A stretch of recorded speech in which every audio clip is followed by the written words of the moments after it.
everyone, and welcome back to my channel, Books and Roses. So today I'm gonna be talking about my depression and books. Those are two big topics in my life, and it's gonna be really difficult to talk about, but it's something that I want to share with people out there because I know that a lot of people suffer from depression or have a form of mental illness, and I think that's something that we should talk about. So I'm gonna be talking about some books that got me through my depressive episode. Disclaimer, I don't necessarily recommend these books if you're depressed yourself. These are just books that for one reason or the other helped me through my depressive episode, and everyone's different. Even my depressive episodes are different every time they come. Sometimes they send me into a reading frenzy where all I do is read and stay in bed. Sometimes they make me feel as if nothing matters.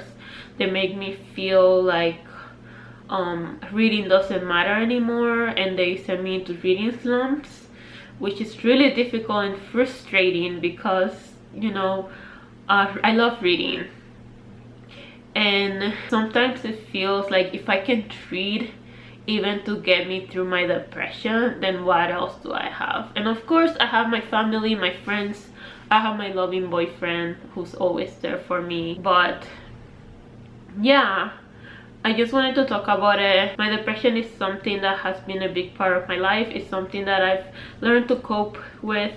I've learned to live with. I actually take medication for my depression. I see a psychiatrist who helps me manage my medication. As of now, I do not have a therapist. I'm looking for one, and it's very difficult to get the help that you need when you have a mental health issue, especially where I live. I live in the Bronx, New York City, and for communities like mine, it's very difficult to get the resources that you need, especially if you don't have the means to get those resources. I'm lucky that I have a family that's supportive, and I'm lucky to have a mom and a dad that support me, and they've been a big part of helping me get through my depression. Anyways, let's get started. I'm gonna talk about the books that got me through a depressive episode. So book number one, the first book I'm gonna talk about is I have my notes here.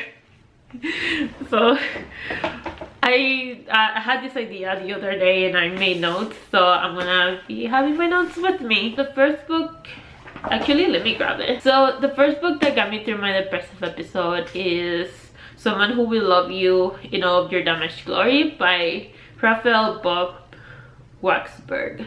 I hope I'm pronouncing that right.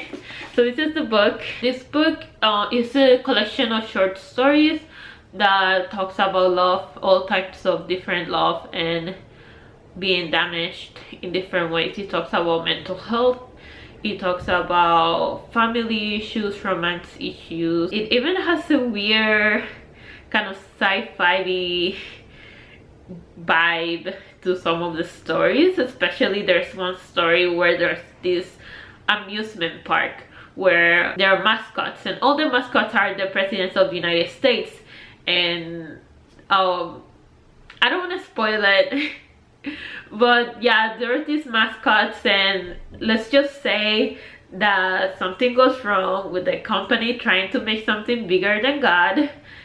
And yeah, if you know, I recommend that you pick up this book. I definitely recommend this book.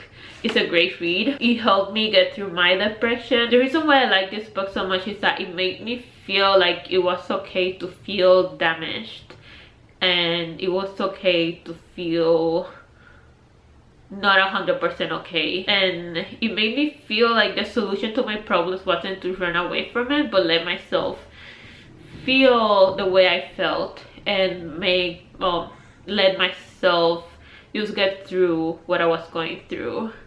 I don't know if that makes sense. That may or may not make sense to you, but I think that feelings are meant to be felt, and that doesn't mean dwelling on them. That just means letting yourself feel your emotions and then moving on once you feel them completely, whatever that is. It may be anger, it may be sadness, it may be happiness, whatever it is that you're feeling. At least for me, letting myself feel them completely and thoroughly, and then moving on to the next thing is what helps me move on quickly and forgive people that have wronged me in one way or the other. And yeah, I totally recommend this book. There's actually a story that's my favorite. I marked it somewhere. Oh, there's a story that is from the perspective of a dog. It's called Rufus. It's so cute. But here, I have a quote here that I marked, that I just saw that I marked, so I'm gonna read it out. So that thing about death is that it's terrifying and overwhelming, and it can happen at any moment, and that life is terrifying and overwhelming, and it can happen at any moment. So that's just one of the little things about the writing. It's like, it's beautifully written. This book is awesome. So this is a story that I make everyone read when I'm in bookstores and I see this book. Like, I made my friend and my boyfriend read it. It's called Move Across the Country. So the story goes like this. Move across the country and hope the sadness won't find you, won't follow you like a stray dog from coast to coast. Hope the sadness isn't just a fog on a leash, shadowing you always. Hope the sadness can't be as fleet as you are. Hope the sadness is more rooted. Perhaps the sadness has friends, a family, and can just pick up and go. So this is like the personification of sadness, or here depression. The word sadness is capitalized, which I interpret as being depression. This sadness is deeper than just plain sadness. It's a deeper feeling of depression, of deep sorrow. And this personification of this feeling helped me kind of cope, and it helped me kind of come into terms with the fact that this was a real thing that was happening to me. And I like that. And at the end, I'm not gonna spoil the end.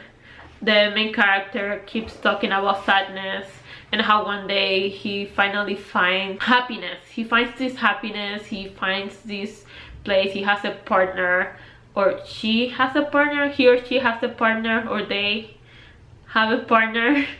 Doesn't specify the main character. So they have a partner, they have a life, they're happy, and one day sadness is just there sitting at the coffee table waiting for them, saying, what do you think, that I was gonna go away like that?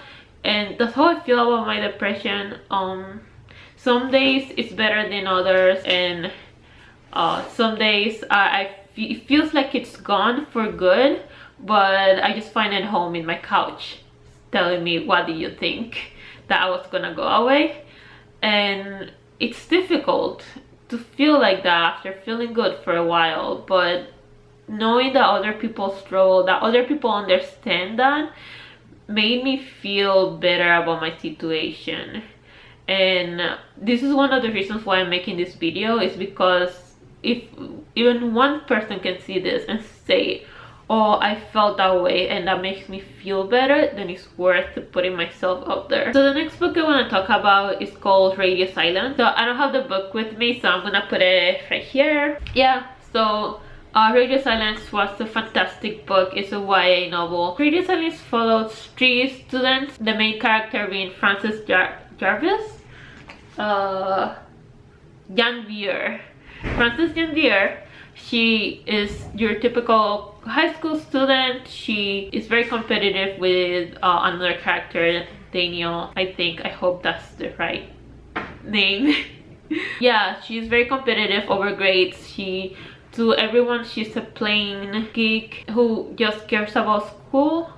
But one day she goes to a party with some friends, and she stumbles across the creator of her favorite podcast, who is anonymous, but she recognizes him because of his voice and because of a very particular phrase that he says, or they say. I'm not sure what their pronouns are, but Frances recognizes the voice of the creator because of a particular word they say during the podcast with the same intonations, the same tone. So Frances finds herself with the creator in her bed, but nothing happens.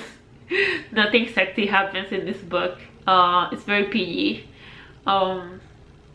So he's very drunk, and she takes him to her house to sleep and sober up, and they talk about the events of the night before. And yeah, I don't want to spoil the book. This book takes place in the UK. I don't think that matters. Something I really liked about this book is the likability, and the characters were very likable. And like I said, so I guess this video is about my depressions, not so much about the books.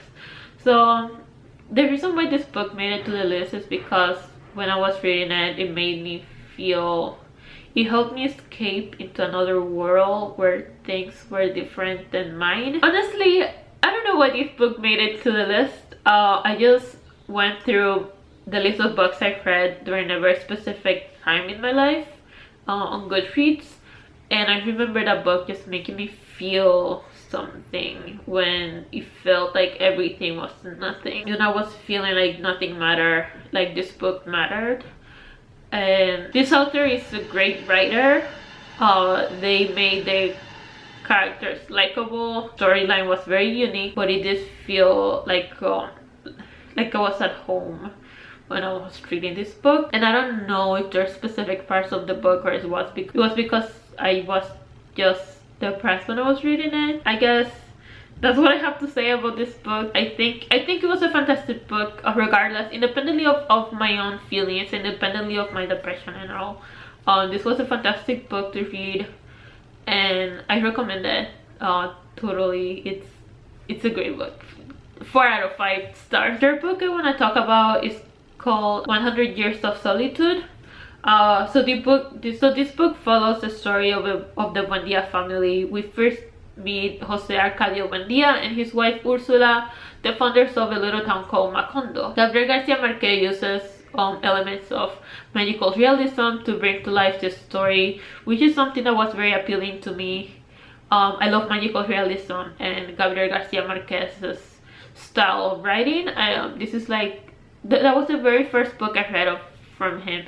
But the reason why this book got me through my depression is because I read it with my friend Enrique, and just like going through the journey of reading this book and having someone to text and being like, oh my god, this happened, and oh my god, I can't believe this happened, I can't believe Jose Arcadio Buendia did this, and Ursula did this, and their kids did that, and like, oh my god, like that feeling of bonding with my friend when things were not going well was a very good feeling to have. Feeling community, focusing on something positive, focusing on reading, which is my passion, and the writing style and writing, which is my passion as well, was something that really helped me get through a really hard time in my life. And after I read the book, my friend took me to this little play where they reenacted the book, and it was so cute. I loved it. It was fantastic, and I spent time with my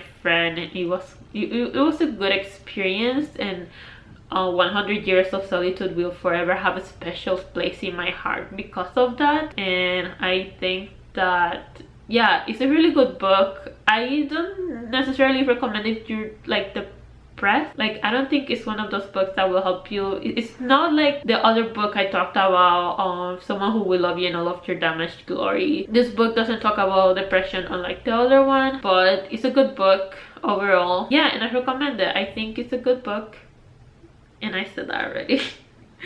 The fourth and last book that I'm gonna be talking about is called Suicide Notes. So this book is a little darker than the other books, but sometimes that's just what you need.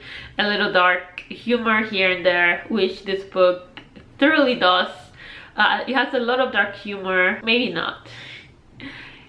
It has a very specific type of dark humor.